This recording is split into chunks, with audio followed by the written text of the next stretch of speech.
Assalamu alaikum wa rahmatullahi wa barakatuh, j'espère que tout le monde va bien. Donc on va continuer la modélisation de notre structure R plus 11 plus sous-sol et je vais essayer d'expliquer en français suite à la demande de certains ingénieurs des pays francophones. Donc comme ça tout le monde va profiter de cette expérience. Alors la dernière fois on s'est arrêté au chargement des planchers et au chargement des voiles périphériques avec la poussée des terres. Et maintenant il nous reste les escaliers, les poutres périphériques qui vont supporter les murs en double cloison en maçonnerie. Donc je vais commencer tout d'abord par les escaliers. Je vais sélectionner les paillasses et les paliers de repos.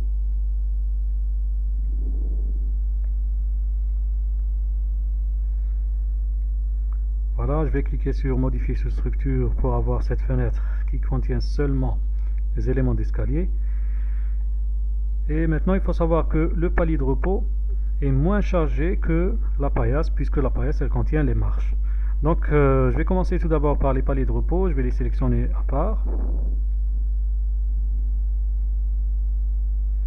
Voilà, donc je vais introduire la charge permanente qui correspond au revêtement du sol de ce palier, donc qui est égal à 2,22 kN par mètre carré. Donc je vais cliquer sur chargement, définir charge. Juste une remarque à propos des valeurs de la charge, donc chacun doit utiliser le document ou bien le règlement, la réglementation de son pays. Donc par exemple nous en Algérie on a le DTR charge permanente et charge d'exploitation qui définit tout type de charge selon les situations, selon les utilisations des planchers, etc. Donc je vais cocher charge poids propre, G poids propre pour introduire la charge permanente, surface. Et voilà, là je vais introduire la valeur de moins 2,22 qui correspond à la charge du revêtement seulement. C'est-à-dire il ne faut pas introduire la charge de la dalle puisque le logiciel va prendre en considération le poids automatiquement. Donc moins 2,22, ajouter, appliquer. Voilà, c'est bon. Et maintenant je vais introduire la charge d'exploitation pour les escaliers. Donc soit je dois déclarer un nouveau cas de charge ici, c'est-à-dire cas de charge, et je vais le nommer par exemple Q exploitation pour escalier, ou bien je vais l'introduire directement ici, Q habitation, pour ne pas avoir plusieurs cas de charge. Donc Q habitation, charge surfacique, la charge elle est égale à moins 2,5. Moins 2,5. Il faut faire attention lors de l'introduction de la charge ici. Donc moins 2,5 pour les escaliers. Ajouter, appliquer. Voilà, donc j'ai fini avec les paliers de repos. Et maintenant je vais sélectionner les paillasses.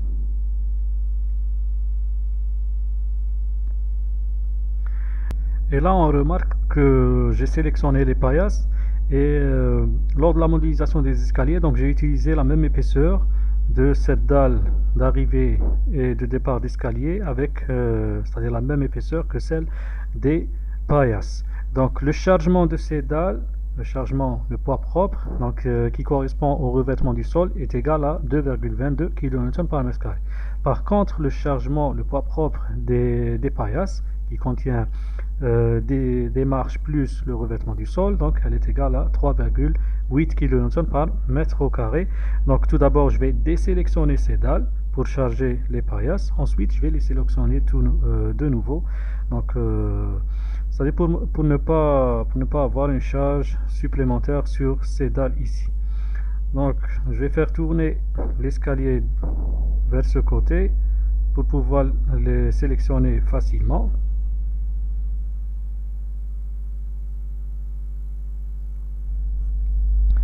Donc comme ça j'ai cliqué sur, c'est-à-dire j'ai maintenu le bouton contrôle plus la sélection de ces dalles pour les désélectionner. Et maintenant je vais désélectionner aussi ces dalles là.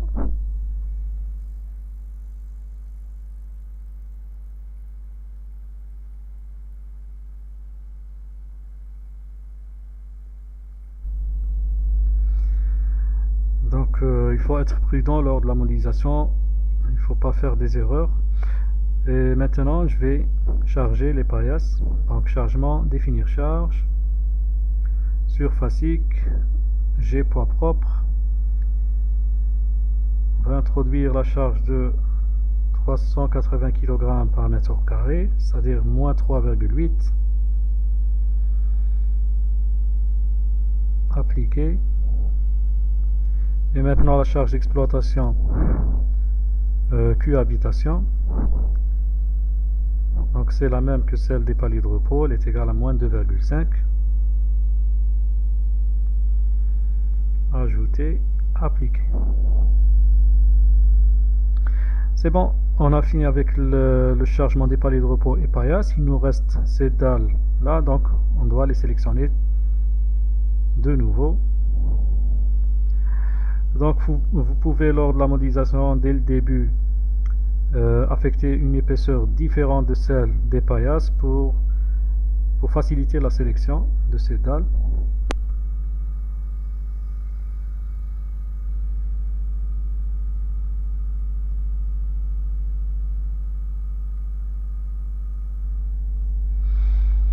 Voilà, une fois sélectionné, je vais cliquer de nouveau sur chargement, définir charge, sur fascique, le poids propre qui est égal à moins 2,22.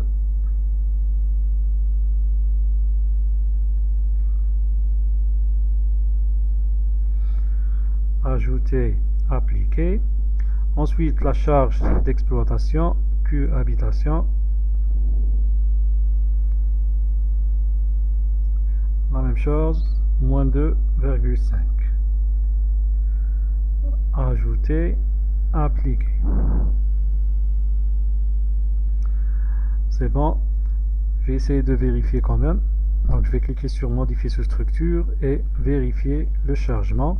Donc en cliquant sur symbole de la charge et description de la valeur des charges. Donc moins 2,5, la charge d'exploitation, et le poids propre qui est égal à moins 2,22.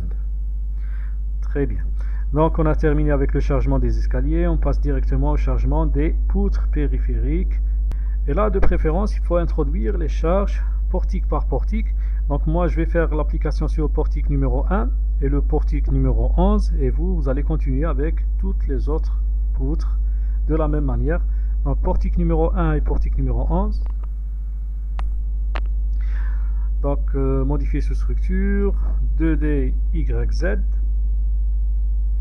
Et ensuite, je vais affecter la charge aux poutres qui vont supporter les murs en double paroi. Par exemple, cette poutre et toutes ces poutres. Et là, on a deux poutres. Par contre, ici, on a une hauteur d'étage 4,08. Là, la hauteur de l'étage est 3,40. Ensuite, c'est 3,06. Donc, la charge va être différente. Par exemple, la poutre qui se trouve dans ce niveau-là, elle va supporter plus de charge que cette poutre.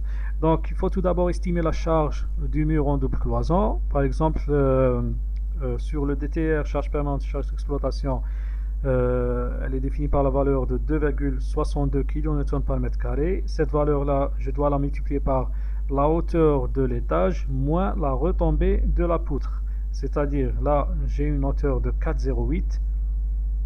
Donc, je vais faire 4,08 moins la retombée de cette poutre là. La poutre, elle est de dimension 30 par 35, donc moins 0,35. Ok, ça c'est la hauteur du mur et je dois la multiplier par 2,62 qui est la charge surfacique du mur. Donc je trouve 9,77 kN par mètre. Donc c'est une charge linéaire que je dois appliquer sur les poutres qui se trouvent dans le niveau 0,0. Ensuite, je vais estimer de la même façon la charge linéaire et je vais l'appliquer sur les poutres qui supportent ce mur et qui se trouvent dans le niveau 4,08 et la même façon pour les autres étages. Et donc maintenant, 9,77, je vais sélectionner ces poutres-là.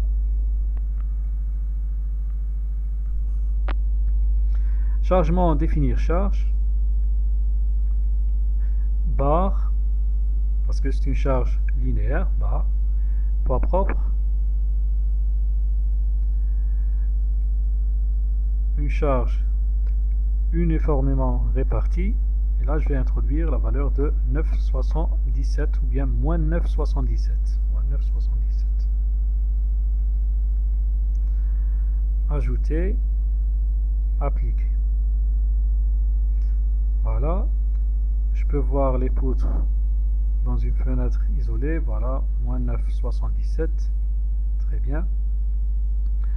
De la même façon, vous allez appliquer cette charge sur les autres portiques ou bien les autres poutres contenant des murs en maçonnerie. Donc je pars directement au portique numéro 11. Voilà. Et là, je vais introduire la même charge sur ces poutres-là. Donc appliquer A, je vais effacer ça. Je vais sélectionner les poutres.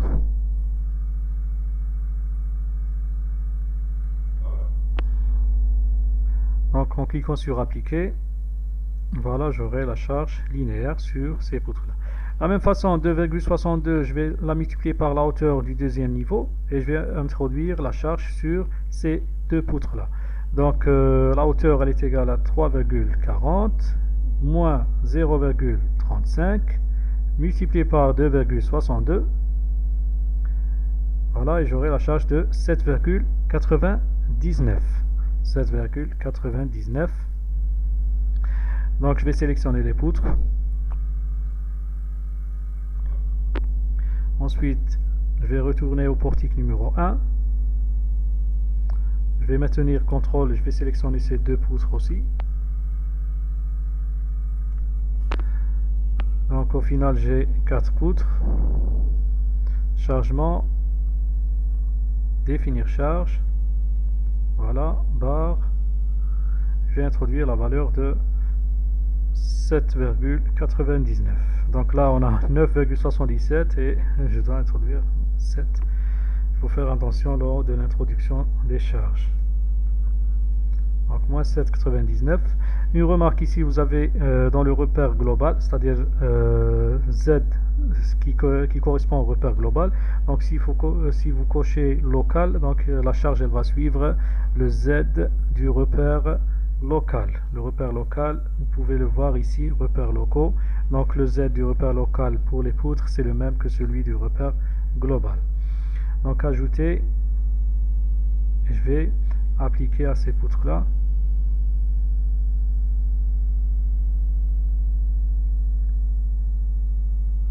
Voilà, appliqué. C'est bon, terminé. Et maintenant, il me reste les poutres de l'étage courant. Donc, je vais les sélectionner. Voilà.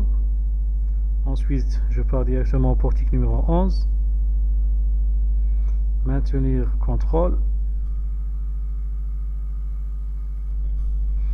Voilà, donc modifier sous structure. Donc voilà, j'ai les poutres ici. Donc je vais calculer la charge. La hauteur elle est égale à 3,06 m. 3,06 m. Donc moins la hauteur ou bien la retombée de la poutre qui est égale à 0,35.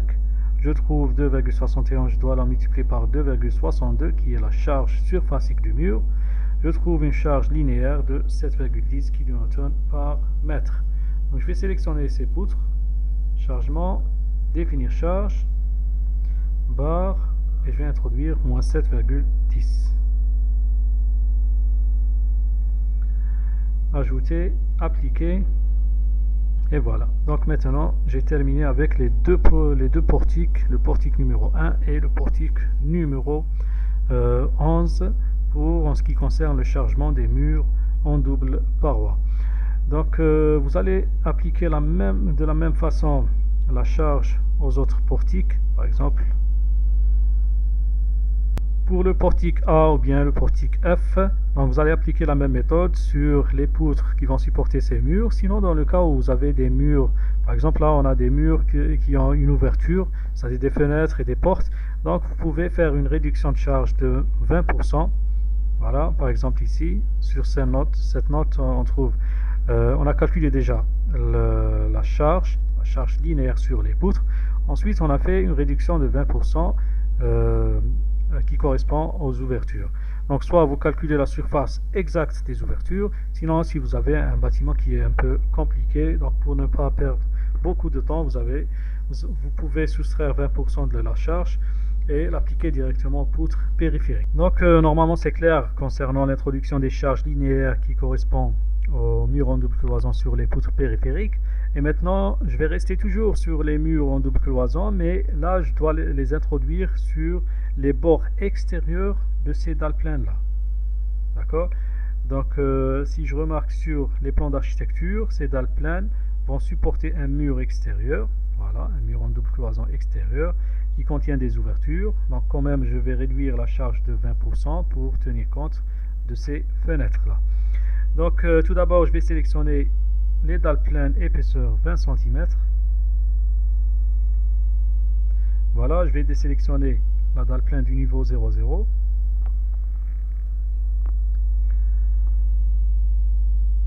Ensuite les derniers dalles aussi.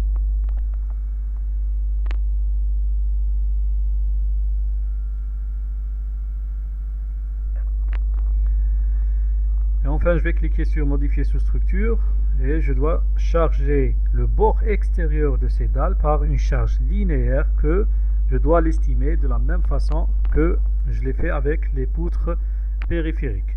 La hauteur de l'étage elle est égale à 3,06 m. Voilà, 3,06. Donc je dois multiplier la hauteur de l'étage par 2,62 qui correspond à la charge du mur en double cloison, la charge surfacique du mur. Donc je trouve 8,02. Je vais la multiplier par 0,8, c'est-à-dire je vais prendre seulement 80% de la charge pour tenir compte des ouvertures. Donc la charge linéaire sur les bords elle est estimée à 6,41 kN par mètre. Donc comment introduire cette charge? Il faut cliquer sur chargement, définir charge. Donc je vais sélectionner G poids propre. Donc je vais partir directement surfacique. Donc c'est une charge qui n'est pas surfacique, c'est une charge linéaire, mais il faut cliquer sur surface et je vais l'introduire ici, charge linéaire sur bord. Donc là je dois introduire la valeur de la charge qui est estimée à 6,41, donc moins 6,41, moins 6,41. Je vais cliquer sur ajouter et appliquer à. Ici je dois sélectionner le bord extérieur. Ici je vais zoomer, je vais sélectionner le bord extérieur comme ça. Il va me donner deux choix, donc je vais choisir le deuxième choix, là où il y a bord. Ok, je vais cliquer sur OK et ici je trouve qu'il a sélectionné le bord extérieur de ce panneau. Donc je vais laisser la sélection ici, je vais maintenir CTRL et je vais refaire la même chose. Donc j'ai sélectionné le bord, je dois choisir toujours le deuxième choix, OK, et là je trouve que j'ai deux bords. OK, donc je vais faire la même chose pour sélectionner tous les bords extérieurs de ces panneaux.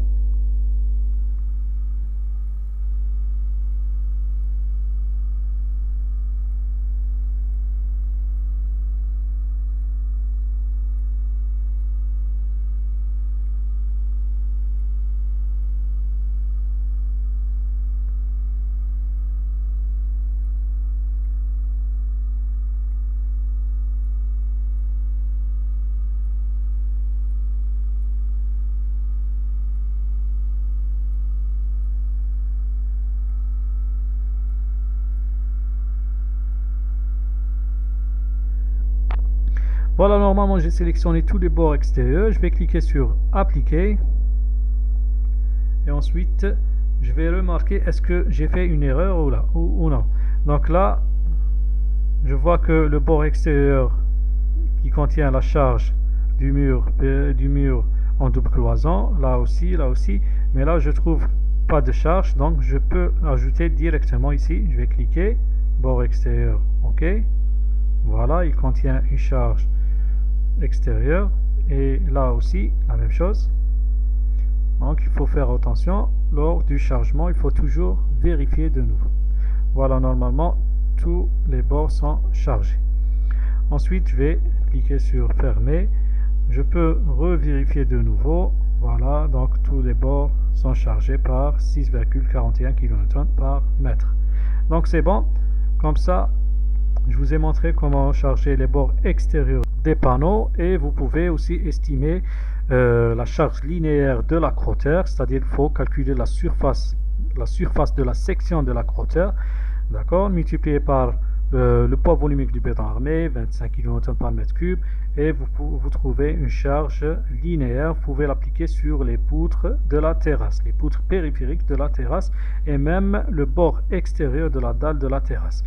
Et voilà, donc la prochaine séance, Inch'Allah, on va procéder au paramétrage de l'analyse modale et on va faire des explications détaillées sur ce type d'analyse. Ensuite, on passe aux analyses sismiques par spectre de réponse, Inch'Allah.